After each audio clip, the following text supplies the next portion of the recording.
Welcome बच्चों। आज हमारा ये दूसरा वीडियो जो है वो पीरियोडिक टेबल के सेकंड पार्ट का है।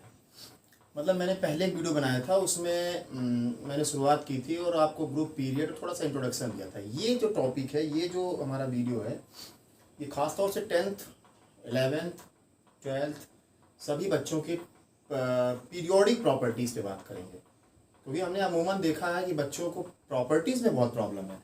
तो प्रॉपर्टीज़ को डिस्कशन करूंगा और कोशिश करूंगा कि आपको ये हमारे वीडियो देखने के बाद फिर आपको कहीं ज़रूरत नहीं पड़ेगी पूछने की या समझने की।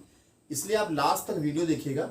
मैं बीच बीच में ट्रिक का भी यूज़ करता रहूँगा, आपको लर्न ना करना पड़े, याद ना करना पड़े, उस हिसाब से मैं आपको ये वीडियो दे रहा हूँ। तो ध्यान से देखिएगा। जब पीरियोडिक टेबल शुरू होती है, उस पहले वीडियो में मैंने थोड़ा सा इंट्रोडक्शन दिया है, आपको याद होगा। जब पीरियोडिक टेबल शुरू होती है तो हमें बेसिक चीज़ें क्या पता होनी चाहिए, वो आपको पहले देख लेना है। तो ध्यान दीजिएगा, पीरियोडिक प्रॉपर्टीज जो हैं, पीरियोडिक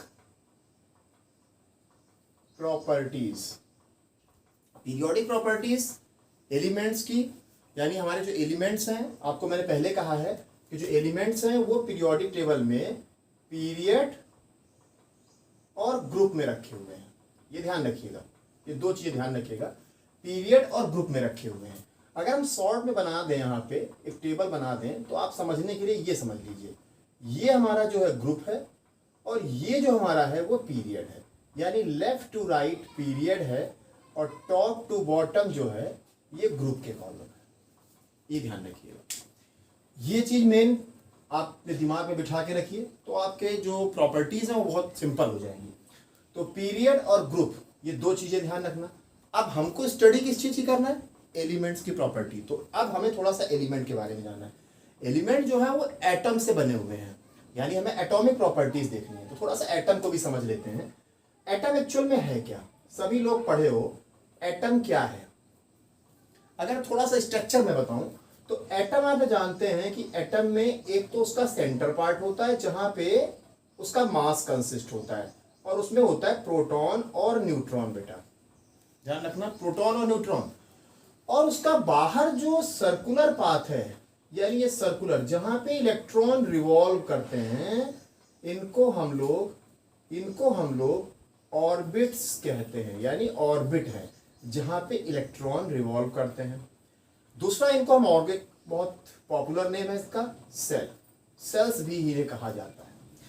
तो अब दो चीजें आप देखिए, पीरियोडिक टेबल समझने के लिए दो चीजें बड़ी इंपॉर्टेंट है जो आपको ध्यान रखनी है। पूरा टेबल रटना नहीं है, थ्योरी इतनी ज्यादा है, उसको बहुत ज्यादा आप कहाँ तक पढ़ेंगे। आप मेन चीज देखिए कि हम टेबल, इस चैप्टर से क्वेश्चन को सॉल्व कैसे करेंगे। तो जो दो चीजें ध्यान रखना है, नंबर 1 ध्यान से देखिएगा, एक तो न्यूक्लियस को ध्यान रखिए, एक न्यूक्लियस होता है, और नंबर 2 दूसरा ऑर्बिट होता है, जिसको आप सेल भी कहते हो, एनर्जी सेल। ठीक है। अब एक चीज ध्यान देखिए कि न्यूक्लियस में कौन है? न्यूक्लियस में है प्रोटॉन्स। प्रोटॉन पे चार्ज कैसा होता है? पॉजिटिव। न्यूट्रॉन 0। यानी न्यूक्लियस पर जो इफेक्ट है, जो न्यूक्लियस पे इफेक्ट है, वो केवल प्रोटॉन का है, यानी पॉजिटिव चार्ज का है।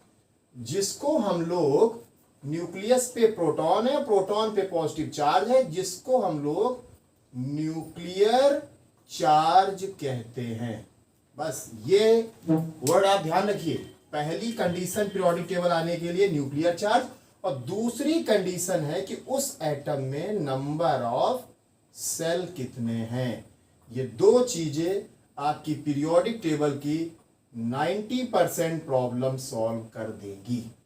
ध्यान रखिएगा, मैंने कहा एटम है, एटम में एक न्यूक्लियस है जिसमें उसका पूरा मास कंसिस्ट है, जिसमें जो कि प्रोटॉन और न्यूट्रॉन की वजह से है। प्रोटॉन पे पॉजिटिव चार्ज है, इसलिए हमारा जो न्यूक्लियस है वो पॉजिटिवली चार्ज्ड होगा, यानी जिसको हम न्यूक्लियर चार्ज कहेंगे। अच्छा, एक बात और आपको पता है कि जो नंबर ऑफ प्रोटॉन्स हैं, नंबर ऑफ जो प्रोटॉन्स हैं वो इक्वल टू होते हैं एटॉमिक नंबर। यहां से क्या पता लगा कि जो हमारी पीरियोडिक टेबल है, जो मॉडर्न पीरियोडिक टेबल है, वो केमिकल और फिजिकल प्रॉपर्टीज को कैसे डिस्क्राइब कर रही है। मतलब पीरियोडिक फंक्शंस जो हैं वो डिपेंड्स ऑन एटॉमिक नंबर है। एक बात ध्यान रखिएगा, इसीलिए मैंने कहा कि number of proton is equal to atomic number, यानी एटॉमिक नंबर ही उसका न्यूक्लियर चार्ज होगा। ये बहुत ध्यान से रखिएगा। और दूसरा ऑर्बिट यानी नंबर ऑफ सेल्स होंगे। तो ये हमने पहले में आपको बताया ये कि एटम के बारे में अगर आप जान जाते हैं तो ये 5 प्रॉपर्टीज बड़ी इंपॉर्टेंट है जो कि एटॉमिक मतलब कि पीरियोडिक टेबल में एटम के लिए, एलिमेंट्स के लिए बहुत जरूरी है, उनको समझना है। Atomic radii, ionisation potential, electronegativity, gain enthalpy या एफिनिटी, या इसी को मेटेलिक, नॉन मेटेलिक, ये 5 प्रॉपर्टीज हैं जिनको ध्यान रखना है। मैंने फिर से बोला, एक बार फिर रिपीट करता हूँ। न्यूक्लियर चार्ज जिसको हम Z effective EFF, atomic number है, नंबर ऑफ सेल्स KLMN से आप पता लगा सकते हैं इलेक्ट्रॉनिक कॉन्फ़िगरेशन करके। अच्छा, एक चीज और मैं बता दूं कि भाई पीरियोडिक टेबल में 118 एलिमेंट्स हैं, लेकिन आप ये मान के चलिए कि आपको प्रॉपर्टीज ज्यादा से ज्यादा 30 से 35 एलिमेंट्स आपको स्टडी करने, इससे ज्यादा कहीं कुछ नहीं आता है। इसलिए बहुत दिमाग में ये मत बैठा के रखिए कि पूरी पीरियोडिक टेबल याद होनी चाहिए, हमें पूरी पीरियोडिक टेबल का एलिमेंट पता होना चाहिए, कुछ नहीं। आप 30 से 35 एलिमेंट्स हैं और उनमें भी खास चीजें हम आपको बता देते हैं कि उन 30 से 35 एलिमेंट्स में रोल किसका मेन प्ले होता है। तो आप हमेशा ध्यान रखो बेटा, first group, second group, 13 group, 17 group, 18 group, और एक हमारा क्वेंस मेटल्स हैं जो ट्रांजिशन एलिमेंट्स कहलाते हैं। क्वेंस बनते हैं उसमें, तो वो क्वेंस एटम्स हैं। फर्स्ट ग्रुप जो हमारा है वो एल्कली मेटल्स हैं, ध्यान रखना, उनको हम लोग एल्कली मेटल्स कहते हैं। सेकेंड ग्रुप हमारा एल्कलाइन अर्थ मेटल्स का है। 13 ग्रुप हमारा बोरॉन फैमिली का है। 17 को हम हेलोजेंस बोलते हैं और 18 ग्रुप को हम नोबल गैसेस या इन्हीं को इनर्ट गैसेस भी कहते हैं, या ये जीरो ग्रुप एलिमेंट भी कहलाते हैं। ये ध्यान रखिए। तो बेसिक तो यही प्रॉपर्टीज है, इतने ही एलिमेंट्स बार बार हमसे पूछे जाते हैं, यानी इनकी ही प्रॉपर्टीज हमको ज्यादा आनी चाहिए। तो ये सब कुछ एलिमेंट्स खास तौर से ध्यान रखते हैं। क्वाइंस मेटल मैंने बोले, क्वाइंस मेटल्स जो हैं उनमें बेसिकली आपका कॉपर, सिल्वर, गोल्ड, इन पर कुछ प्रॉपर्टीज कभी कभी इनमें पूछी जाती है। तो ध्यान रखिएगा, ये कुछ एलिमेंट्स ऐसे हैं जिनको हमें सबको ध्यान रखने हैं कि इनसे क्वेश्चंस हमको मिल सकते हैं। फिर हम अपनी पुरानी बात पे आएंगे कि प्रॉपर्टीज में nuclear charge, number of shell, 2 point बार बार रिपीट कर रहा हूं। अब आइए एक एक करके हम प्रॉपर्टीज पे बात करेंगे। तो बेटा एटॉमिक रेडियाई, सबसे पहला हमारा जो टर्म है वो है एटॉमिक रेडियाई। अब एटॉमिक रेडियाई क्या है? मैंने आपसे क्या कहा? रेडियाई। रेडियाई जो है वो रेडियस का प्लूरल है। आप लोग बड़ा कॉमन एटॉमिक रेडियस कहते हैं, मैंने रेडियाई लिखा है, उसका प्लूरल है। तो एटॉमिक, मैंने पहले बोला कि एटॉमिक रेडियाई यानी रेडियस को समझने के लिए आप एटम को जान लीजिए। ये हो गया न्यूक्लियस और ये हो गया उसके सेल, सीधी सी बात।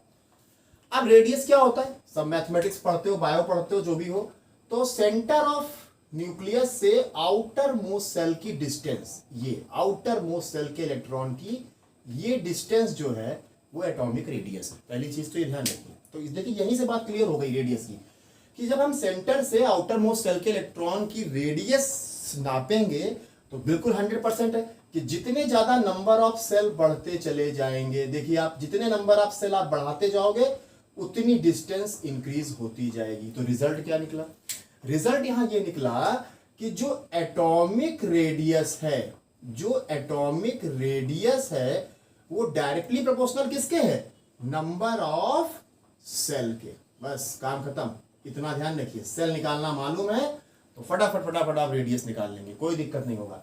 अच्छा, अब ये प्रॉपर्टीज में एक खास बात और है कि ये जितनी भी प्रॉपर्टी हैं वे ग्रुप और पीरियड में अलग अलग शो होती हैं, ये भी ध्यान रखिएगा। अच्छा, अब हम अगर कॉन्फ़िगरेशन करना जानते हैं तो हम ये भी पता लगा लेंगे कि ग्रुप के एलिमेंट है कि पीरियड के एलिमेंट है। जैसे मान लीजिए एग्जांपल हमसे किसी ने कह दिया कि सर जरा बताइए ये लिथियम है, ये सोडियम है, ये पोटेशियम है, तो इसका एटॉमिक नंबर 3 है, इसका 11 है, इसका 19 है। तो सबसे पहले तो आप एक काम करिए कि भाई, तो बेटा मैंने जैसे एग्जांपल लिया एटॉमिक रेडियस का, तो लिथियम, सोडियम और पोटेशियम है। तो अब कॉन्फ़िगरेशन करना सब लोग जानते हो। मैंने कर लिया इसका 2-1, इसका कर लिया 2-8-1, इसका कर लिया 2-8-8-1। कुछ नहीं करना है, कुछ याद नहीं करना है। सेल देख लीजिए, यहाँ 2 सेल हैं, यहाँ 3 सेल हैं और यहाँ 4 सेल हो गए। 1 2 1 2 3 1 2 3 4। तो बेटा आपको मैंने पहले बता दिया कि जो एटॉमिक रेडियस है वो नंबर ऑफ सेल के डायरेक्टली प्रोपोर्शनल है। मतलब कि अगर सेल बढ़ेंगे तो रेडियस बढ़ेगा, अब बड़ा एग्जांपल सिंपल हो गया। अब अगर कोई पूछे कि भैया इसमें सबसे बड़ा कौन है, तो आपको पता लग गया पोटेशियम में 4 सेल है, सबसे बड़ा ये, सोडियम में 3 सेल है, उसके बाद ये, लिथियम में 2 सेल है, तो उसके बाद ये। यानी ये कैसा हो गया, ये डिक्रीजिंग ऑर्डर में लग गया बेटा, ये डिक्रीजिंग ऑर्डर में साइज लग गया। मेरे ख्याल से आप समझ गए होंगे कि कैसे हमको एटॉमिक रेडियस फाइंड आउट करनी है। अब यहीं पे एक शॉर्ट बता देता हूं, क्या है कि ग्रुप में हमेशा ध्यान, ग्रुप में नंबर ऑफ सेल्स इंक्रीज होते हैं। तो बिल्कुल बात सही है। अब जो रटने वाले बच्चे हमारे वो रट लें, फिर नंबर ऑफ सेल इंक्रीज होते हैं, मतलब की बात यह है कि अगर हम टॉप टू बॉटम चलेंगे तो जो हमारा साइज है वो क्या होगा, वो इंक्रीज होता चला जाएगा। तो ये आपका रिजल्ट आ गया, ये कॉन्सेप्ट हो गया, ये रखने वालों के लिए हो गया। कॉन्सेप्ट समझ गए तो आप इसे भी कर लेंगे। नेक्स्ट, ठीक है बेटा, तो ये ग्रुप में मैंने बात की। अब जरा थोड़ा पीरियड पे देख लीजिए, पीरियड की बात देख लीजिए। कॉन्सेप्ट सब में वही है। अब अगर आपने हमसे कहा सर ये बेरिलियम है, ये बोरॉन है, ये कार्बन है, ये नाइट्रोजन है, जरा यहां समझा दीजिए। तो मैंने एटॉमिक नंबर लिखा 4, 5, 6, 7, ठीक है। तो 2,2, 2,3, 2,4, 2,5, ये तो हो गए हमारे कॉन्फ़िगरेशन। देखो 1, 2, यहां भी 2 सेल, यहां भी 2 सेल, यहां भी 2 सेल। अब पीरियड में क्या खास दिख रहा है आपको, ग्रुप और पीरियड में अंतर क्या है। ग्रुप में सेल बढ़ रहे थे, पीरियड में सेल कांस्टेंट हो गए। और ये ट्रिक भी हो गया पहचानने का, अगर एलिमेंट गिवन है, सेल बढ़ रहे हैं, तो वो ग्रुप के एलिमेंट है। अगर सेल कांस्टेंट है तो वो पीरियड के एलिमेंट है। ये भी ध्यान रखिएगा, सब में आप देख रहे हो कि 2-2 सेल आ रहे हैं, इसका मतलब ये सभी पीरियड 2 के एलिमेंट्स हैं। इधर आ जाइए, यहां देखिए मैंने कहा है ग्रुप के लिए लास्ट इलेक्ट्रॉन, देखिए ग्रुप के लिए लास्ट इलेक्ट्रॉन, अगर लास्ट इलेक्ट्रॉन सेम है तो वो ग्रुप के एलिमेंट्स हैं। देखिए सभी में एक एक इलेक्ट्रॉन है, मतलब ये सब फर्स्ट ग्रुप के एलिमेंट हैं। ये सब अलग अलग ग्रुप के एलिमेंट हैं क्योंकि इनके वैलेंस सेल अलग हैं, लेकिन ये पीरियड सेम है क्योंकि सभी में 2-2 सेल हैं। ये ध्यान रखिए। अच्छा, अब सेल में क्या होता है, सर सेल में साइज कैसा करें। अब ये वाला कॉन्सेप्ट यहां लग नहीं सकता क्योंकि ये नंबर ऑफ सेल इंक्रीज पे था। तो पीरियड में देखिए, पीरियड में जो एटॉमिक रेडियस होता है बेटा, ध्यान रखिएगा, एटॉमिक रेडियस वो इनवर्सली प्रोपोर्शनल होता है जेड इफेक्टिव के, यानी न्यूक्लियर चार्ज के, यानी एटॉमिक नंबर के। दोनों चीज ध्यान रखिए, ये तो थ्योरेटिकल बात हो गई समझने की। Atomic radius inversely proportional to Z effective. तो सर जेड इफेक्टिव क्या है, मैंने पहले बोल दिया कि जेड इफेक्टिव एटॉमिक नंबर है। तो अब यहां क्या करें, जिसका एटॉमिक नंबर सबसे ज्यादा हो, बहुत सिंपल सा है, कुछ नहीं करना है। जिसका एटॉमिक नंबर सबसे ज्यादा उसका साइज सबसे छोटा। इसका मतलब अगर हम ये ऑर्डर देखें, सर किस ऑर्डर में आप लगा रखे हैं, तो ये ऑर्डर इसके हिसाब से क्या हुआ, देखो 4 है इसका न्यूक्लियर चार्ज, इसका 5 है, इसका 6, इसका 7 है, यानी न्यूक्लियर चार्ज बढ़ रहा है, साइज छोटा होगा, यानी ये डिक्रीजिंग ऑर्डर हो गया।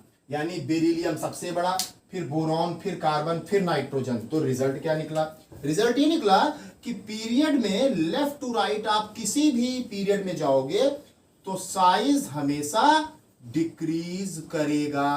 क्यों करेगा, क्योंकि यहां नंबर ऑफ सेल कांस्टेंट है, लेकिन न्यूक्लियर चार्ज क्या हो रहा है, न्यूक्लियर चार्ज वो इंक्रीज हो रहा है। ग्रुप में रेडियस इंक्रीज तो आईपी डिक्रीज, लेकिन मैंने क्या कहा, पीरियड में रेडियस जो होती है वो डिक्रीज होती है। हाँ ये ध्यान रखना, पीरियड डिक्रीज होता है साइज यहां पे, क्योंकि मैंने बोला न्यूक्लियर चार्ज बढ़ता है इसलिए। अच्छा, जब ये डिक्रीज हो गया तो आईपी क्या हो गया, आईपी यहां पर इंक्रीज हो जाएगी। ये ध्यान रखिएगा, यानी अगर हम पीरियड में लेफ्ट टू राइट चलेंगे तो आईपी हाई होगी, और जब जब ग्रुप में टॉप टू बॉटम चलेंगे तो आईपी डिक्रीज होगी, यानी वो कम होगी उसकी वैल्यू। ये तो एटॉमिक रेडियस पे बिल्कुल जस्ट डिपेंड है, एक बात ही ध्यान रखिए। अच्छा, अब अगर हम इस यहां पे बोले कि सर इसको कैसे एक्सप्लेन करेंगे, तो अब होता क्या है, अब आयनाइजेशन पोटेंशियल है क्या। आयनाइजेशन पोटेंशियल क्या है, पोटेंशियल मतलब वर्क डन, एक तरीके का मतलब energy required to remove an electron from isolated atom. इसकी डेफिनेशन ये है कि आयनाइजेशन पोटेंशियल क्या है, कि किसी भी एटम से इलेक्ट्रॉन निकालने में जो एनर्जी लगती है isolated, you know sodium is isolated atom, तो how much amount of energy required to remove an electron from isolated atom, you know 281 valence electron, only one electron, valence में सिर्फ एक इलेक्ट्रॉन है। तो अब आपको पता है कि एक इलेक्ट्रॉन निकालना इजी है, तो इसलिए इसकी एनर्जी कम होगी, यानी इसमें आईपी कम लगेगी। तो एक रिजल्ट और निकल रहा है कि मेटल्स की आईपी लो, नॉन मेटल्स की आईपी हाई, क्योंकि मेटल्स में वैलेंस इलेक्ट्रॉन 1, 2 या 3 और नॉन मेटल्स में इलेक्ट्रॉन 4 to 8। तो ये भी एक बहुत अच्छा ट्रिक है कि अगर आपको आईपी पे देखना हो तो मेटल्स की आईपी हमेशा लो होगी और नॉन मेटल्स की आईपी हमेशा हाई होगी। रीजन, क्योंकि मेटल में इलेक्ट्रॉन, वैलेंस इलेक्ट्रॉन कम होते हैं और नॉन मेटल्स में इलेक्ट्रॉन ज्यादा होंगे, तो ज्यादा एनर्जी लगेगी। तो आयनाइजेशन पोटेंशियल का ये ट्रेंड हो गया और ये समझने की बात आपकी हो गई। सेकेंड, क्लोरीन का एटम ले लें।